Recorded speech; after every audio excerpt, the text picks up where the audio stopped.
It was supposed to be the night that changed everything. The night that made her believe life could still surprise her with something beautiful after so many disappointments. But as Emily Carter stood outside the glass doors of Le Mistral, the most elegant French restaurant in downtown Seattle, her reflection stared back at her like a reminder of everything she wasn't. Behind her was the cold wind biting at her skin, and inside, soft music, golden light, and people who looked like they belonged to a different world. She took a deep breath, fixed the single loose strand of hair that refused to stay in place, and whispered to herself, "You can do this." Yet, deep inside, she wasn't so sure. If you believe in kindness, second chances, and the quiet power of love that finds us when we least expect it, make sure to like, comment, share, and subscribe to the channel, because tonight's story will remind you that sometimes the smallest gestures can change everything. Emily had never been the kind of woman who fit in at fancy places. Her world was one of thrift stores, secondhand books, and takeout meals eaten on her small kitchen counter. She worked double shifts at a local diner, saving every dollar to pay off her mother's medical bills. When her friend Lisa had insisted on setting her up on a blind date, Emily had almost laughed. "A blind date? With who? Prince Charming?" she had said, half joking, half tired. But Lisa had been persistent. "He's different, Em. Trust me. You deserve to meet someone who sees you for who you are." And so, Emily had agreed. She had borrowed a navy blue dress from Lisa's closet, painted her nails for the first time in months, and told herself she'd just enjoy one evening pretending life was easier than it really was. The moment she walked into Le Mistral, her stomach tightened. Everything smelled of luxury, the scent of expensive perfume, the gleam of wine glasses, the soft hum of foreign accents. A hostess in a crisp uniform smiled politely and led her to a table near the window. And there he was, Daniel Walker. He stood up as she approached, tall, dressed in a tailored charcoal suit, his eyes kind but sharp, the kind that noticed everything. "Emily?" he said with a smile that seemed genuine, not forced. She nodded, her voice caught somewhere between nerves and disbelief. Daniel was the kind of man who looked like he had his life together, confident, warm, easy to talk to. Within minutes, Emily found herself laughing at his stories about getting lost on a hiking trip, and for a brief while, she forgot the world outside that restaurant. But then, the waiter placed the menus in front of them, and everything inside her changed. Each page was a shock, prices that made her throat dry, $45 for soup, $60 for an entree. She stared at the numbers, her heart pounding, her fingers gripping the leather edge of the menu as if she could hide behind it. She didn't dare look up. What if Daniel noticed her panic? What if he thought she didn't belong here? She could feel her cheeks growing warm as her eyes darted from one dish to another, searching for something, anything, that didn't cost her week's groceries. The waiter returned, his polite smile hovering. "Have you decided, miss?" Emily forced a smile and said softly, "Just water for now." Daniel glanced at her, his brow slightly furrowed, then looked back at his menu. "You sure? The food here is really good," she nodded quickly. "I'm not that hungry." It was a lie. She hadn't eaten since morning, saving what little she had to look presentable tonight. The evening went on, but Emily's mind wasn't on the conversation anymore. She kept thinking about how small she felt in that place, how her dress, though lovely, wasn't designer, how her shoes were slightly scuffed, how she didn't understand half the words on that menu. She thought about her mother back home, sitting in a small living room, waiting for her to return with the leftover diner pie. She always brought on weekends. Daniel noticed her distance. "You okay?" he asked gently. She forced another smile, hiding behind her glass of water. "Yeah, just a long day." But he could see something behind her eyes, something fragile, something she was too proud to admit. He didn't press, but his gaze softened.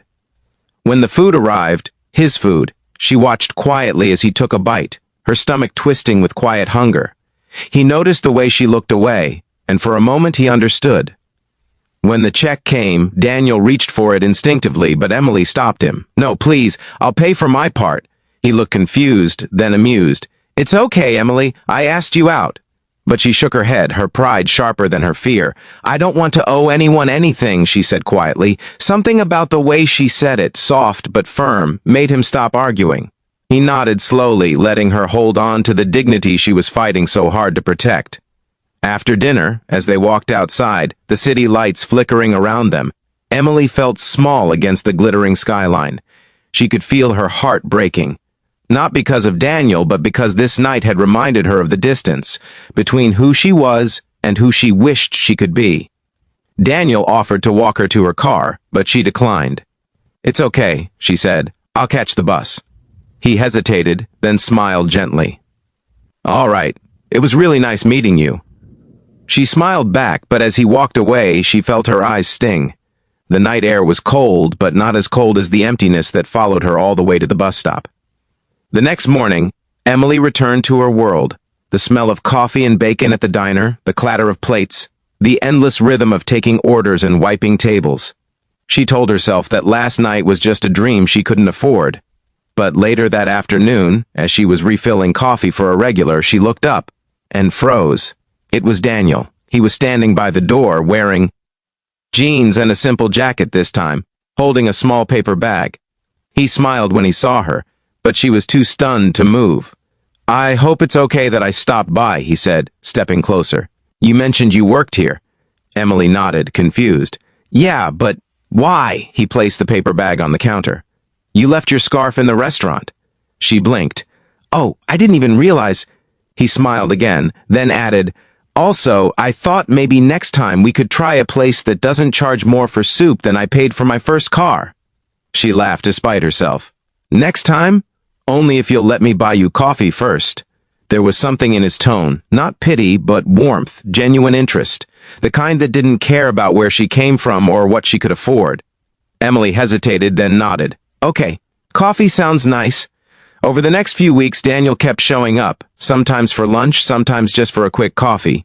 He didn't make grand gestures or expensive plans, he just listened. He learned about her mother's health, about the way Emily had given up college to take care of her, about her dreams of becoming a teacher someday. He told her about his own mistakes, the career paths that didn't work out, the loneliness that success couldn't fill. Slowly, piece by piece, they began to understand each other. One evening, months later, Daniel asked if she'd like to take a walk by the lake. The air was cool, the sunset painting the water in soft gold. They sat on a bench, watching the ripples shimmer. "You know," Daniel said quietly, "that night at Le Mistral, I realized something." Emily turned to him. "What?" "I realized that sometimes the best people are the ones who don't fit into fancy places. They're too real for that world." She looked down, smiling softly. "You don't have to say that to make me feel better." He shook his head. "I'm not. You taught me something that night. That kindness and pride can exist together. That it's okay to not have everything figured out as long as you have honesty." Emily's eyes glistened. "I didn't think I taught you anything. I just didn't want to feel small." "You never were small," he said gently. "You just didn't see what I saw." And for the first time in a long time, she believed it. Months passed, and their connection deepened into something real. Not built on wealth or appearances, but on the quiet, beautiful truth that two imperfect people could find something perfect in each other. Daniel helped her apply for night classes. Emily, in turn, reminded him of what mattered. Simplicity, authenticity, love without pretense. A year later, she graduated with a teaching certificate. On the day of her ceremony, Daniel waited outside with a bouquet of wildflowers, the kind that grew freely, beautifully, without permission. When she saw him, tears welled in her eyes. "You didn't have to," she said, smiling through her tears. "I wanted to," he replied softly. "You once couldn't afford the menu, now you've written your own story."